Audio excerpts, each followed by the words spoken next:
ኤልሳ ቶማስን በሽጉጥ አስፈራራችው። ሰላም ሰላም! ውድና የተከበራችሁ የኔ ውድ ቤተሰቦች እንዴት ናችሁ? እኔ በጣም ደህና ነኝ።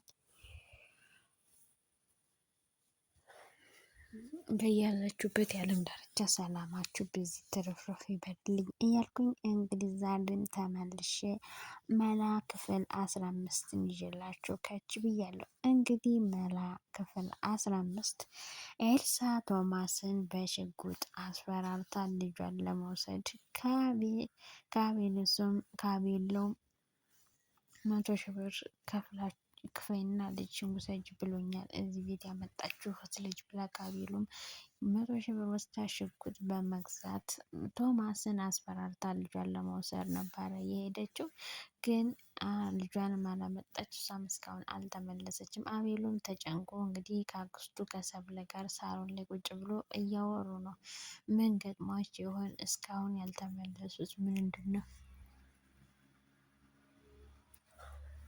ምንድነው የሆኑትኝ? እኔ ግራ ገባኝ ጨነቀኝ እያላት ነው ለአክስቱ። ኤልሳም እኛ ማናውቀውማ እየተሰራ ያለ ድራማ አለ በእርግጠኝነት። ምክንያቱም አሁን አውቃ ብር ብላ የወሰደችው ቶማስ ብር አይፈልግም። ቶማስ ብር የሚፈልግ ሰው አይደለም። ግን እየሰሩት እሷና ወይንሸት እየሰሩት ያለ ድራማ አለ እያለች ነው ሰብለ። እንግዲህ ቶማስም አሁን ግን እየገባውና እየነቀ ያለ ይመስላል። አቤሎም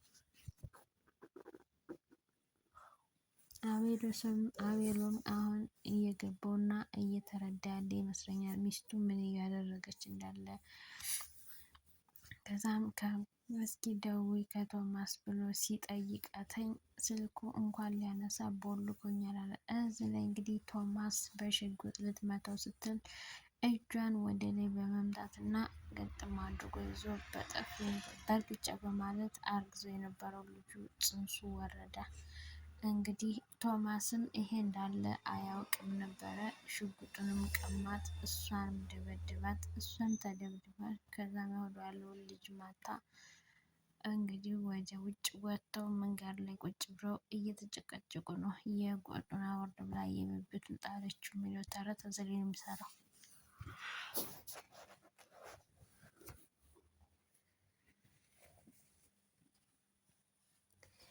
እንግዲህ የቆጡን አወርድ ብላ የብብቷን ጣለች የሚለው ተረት እንግዲህ ከኤልሳ ላይ ይሰራል። ምክንያቱም ኤልሳ ትልቋን ልጄን አመጣለሁ ብላ ቶማስን በሽጉጥ ለማስፈራራት ሄዳ ሽጉጥ አስፈራርታ ልጇን ለማምጣት በሄደችበት የባስ ከሆዷ ውስጥ ያለውን ልጇን አጥተዋለች። እንግዲህ ከሆዷ ያለውን ልጅ ስንት ወር እንደሆነው ባይታወቅም ነገር ግን ቶማስ ስለደበደባት እና ስለደነገጠች እንግዲህ በፈሳሽ መልክ ምን በምን አናቅም፣ ግን ከሆድ ያለው ልጅ ወጥቷል እያለች ነው። እንግዲህ ይሄ የሆነው ደግሞ ከቶማስ ጋር የማይሆንልህ በመግባት እና የማይረባ ነገር ራሷ እገልሃለሁ ብላ ለማስፈራራት ያደረገችው ማስፈራሪያ ግን ዙሮ ራሷን አስፈራርቷታል፣ ራሷን አስደንግጧታል። ምክንያቱም አንደኛ ልጅን ያህል ነገር ነው ያገዘባት ወይም ደግሞ ልጇ ናት። ግን ደግሞ እሷ በውሸት ያው ከቤት እንድትኖር ነው የፈለገችው። እሱ ደግሞ በእውነት እንጂ በውሸት ልጄ አትኖርም በማለት እንግዲህ በልክ ልጄ ከአባቷ ጋር ነው ብሎ እንጂ ከአንቺ ጋር አትኖርም እያለ እየተጨቃጨቃት ነው። ሰብለ ኤልሳም ልጅማ ከኔ ጋር ነው ብሎ እንጂ ከአንተ ጋር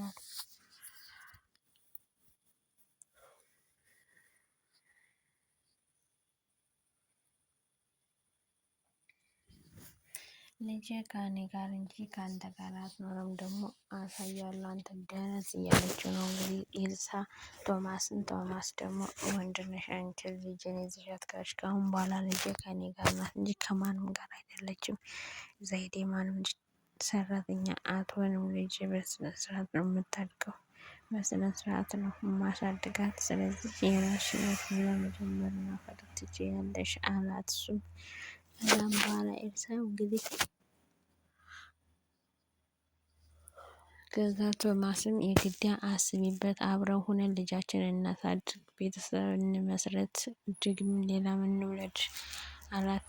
ጭራሽ እኔ አንተን አልወድህም፣ የምወደው ቤተሰብ ነው የምወደው አለችው። እንግዲህ ነግሬሻለሁ፣ አስቢበት። ከዛ ውጭ ግን ልጄን አግኝቻለሁ ብለሽ እንዳታስቢ ብሎ ጠመቃት።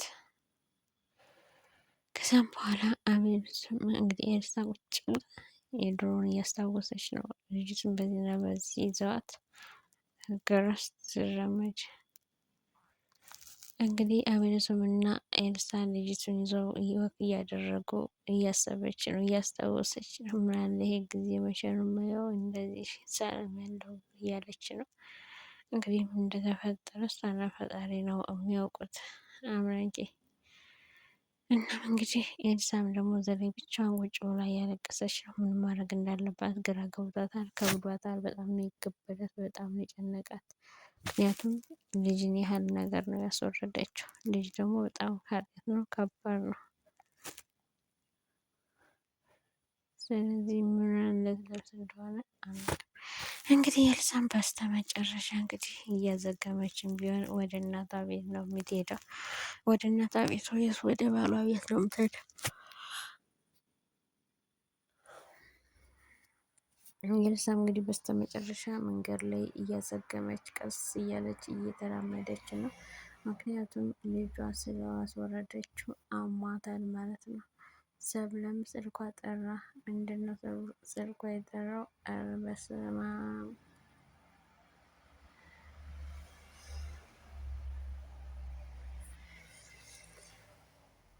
እንግዲህ ሰብለም ስልክ ደውላ እያወራቻቸው ነው።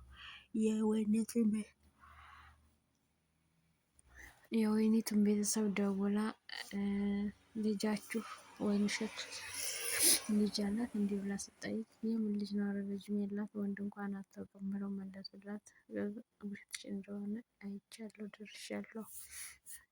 እንግዲህ ሰብለም ውሸቱን እንደሆነ አወቀች፣ ደረሰችባቸው። እንግዲህ ውሸታቸው ቀስ በቀስ እየወጣ ነው ማለት ነው። ስለዚህ እንግዲህ ራስሽ ታውቂያለሽ የኔ ቆንጆ እና ይህን ይመስላል። በተረፈ በያላችሁበት ሰላም ግቡ።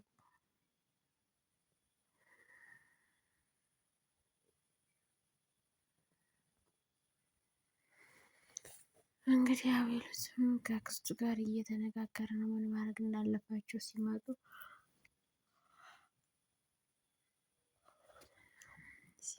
መጠየቅ እና ማረጋገጥ ያለበትን ነገር ከአክስቱ ጋር እያወራ ነው። አቤልን በጣም ተናዷል፣ በጣም ተበሳጭቷል፣ በጣም አማሯልኝና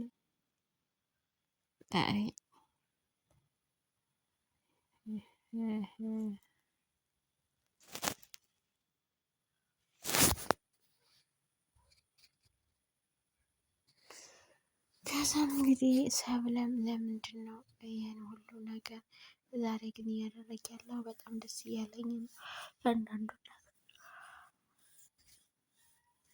አለችው። አቤሎም ግድ ነው ዛሬ እውነቱ መውጣት አለበት፣ እኔ በጣም መሮኛል አላትኝ። እንግዲህ እግዚአብሔር በያላችሁበት ይጠብቃችሁ፣ ይጠብቃል። እና ማለት ወንድሞቼ ለሰላም መንግስት ዩቲዩብ ቻናል ሲሆናችሁ ሰብስክራይብ፣ ላይክ እያደረጋችሁ ቤተሰቡ ነው። በሌላ ቪዲዮ ተመልሼ እስከምመጣ ለሰላም መንግስት ዩቲዩብ ቻናል ቤተሰቡ ሰብስክራይብ አድርጉ፣ ሼር፣ ላይክ፣ ኮሜንት አድርጉ፣ አበረታቱኝ። ብዙ ስራዎችን የምሰራበት ቻናል ነው ከእግዚአብሔር ጋር ከፈጣሪ ጋር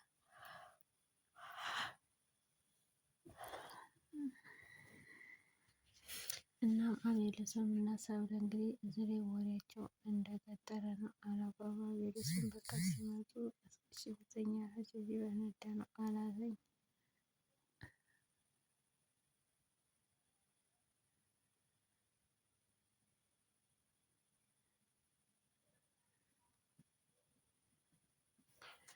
እንግዲህ ወይንሸት እና እናቲቱም አብረው ቁጭ ብለው ባሉበት ኤልሳም ቀስ ብላ ሄዳ ቁጭ አለች። ምን ለምን አልደበደበኝ ብላ እንግዲህ ውሸት ዋሻቸው ነው። የውሸቷ ንግስት እንግዲህ መቼስ ደብድቦ ብሩን ቀምቶኝ አትይም አይደል አለቻት። እናቲቱ ራሷ አይማዬ እንግዲህ ያለችት ወይኔቱ የወዴ ልጅ እኮ ወረደ ያለቻት ማለት አለቻት። በቃ የወዴ ልጅ ወረደ ሲደበድበኝ ወረደ አለቻት። ከዛ እሷም ገረማት፣ ደነገጠች እና ራሱ ምን አባቱ ብለዋለሁ እሱ ምናምን አለች። እሱን ልክ ተጋብቷል፣ በቃ ልክ ስላጋባሁት ነው እንጂ እንደዚህ የሆነ ግን ልክ ስለገባ ነው በቃ ችግር የለም አልኳት።